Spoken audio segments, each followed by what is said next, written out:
Righty, beautiful and strong people. Welcome back to the Deadlift Mastery. Today we're going to talk about wedging, lesson 8. It's been a fun journey so far.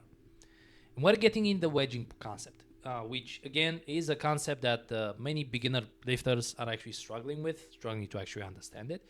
But now that you understand the slack pull, the wedging part is a little bit easier to actually practice. So all that the wedge really is bringing the hips to the bar and just standing tall. And while you're actually doing that, you're pre-tensioning the floor. So as you're bringing the hips to the bar more, you're actually generating more force coming from your hips into your quads against the floor. This is why hinging back is very important, because you're building tension into your hamstrings and glutes. You're building tension when you're actually bringing the hips to the bar, and you're also generating that tension coming from your quads.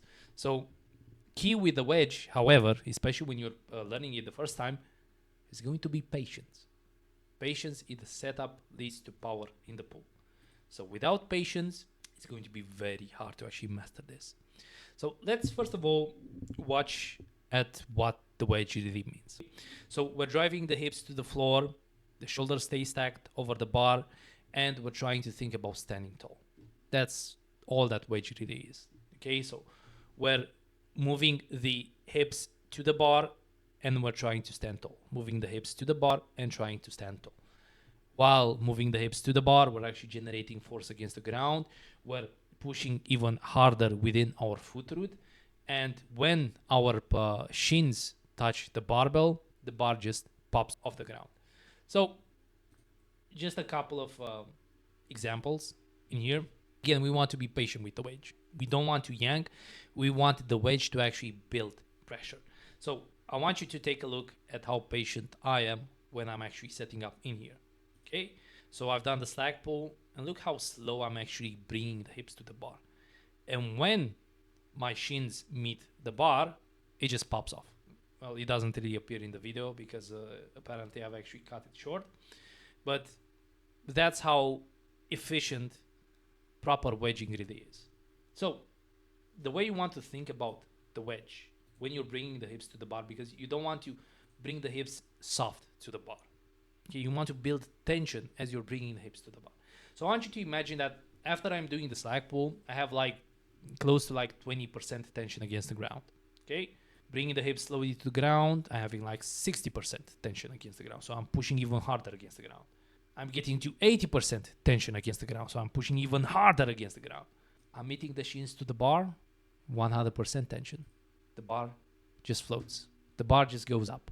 That's how we properly make use of the wedge. We're using the leverage that we actually build through the hinge and the tension that we've actually built through the hamstrings and glutes to actually bring the hips to the bar and pre-tensioning the floor as hard as possible. So while we have the slack pull engaged, so while we're actually anchored to the bar, we're pretty much giving a lot more momentum to the bar until the point in which the strength position of our setup is much greater than the weight itself, and it just pops off the ground. And quite literally, that's how you deadlift. But there are a couple of nuances when it comes to the conventional and the sumo.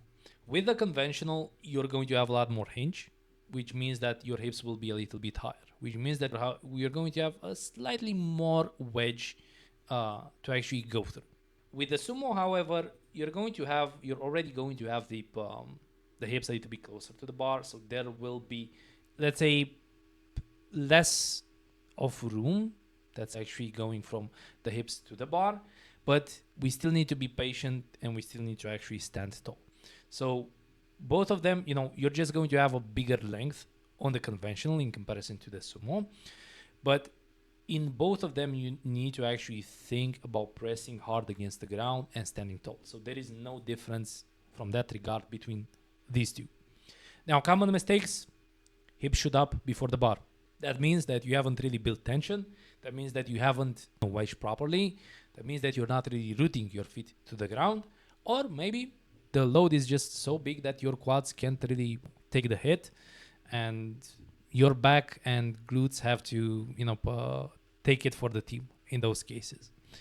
If the shoulders are too far forward, you're going to lose leverage, okay? Because you're not bringing the hips to the bar, and it's going to be more so a back lift than actually using your glutes and pretty much your quads into the movement. And of course, rushing the wedge instead of actually holding tension.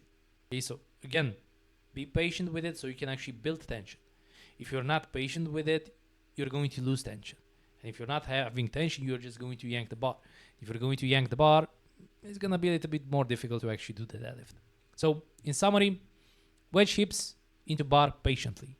Shoulder stacked, bar pops off smoothly. Remember, stand tall. Hips and knees should lock together after you finish the movement. See you on the next one.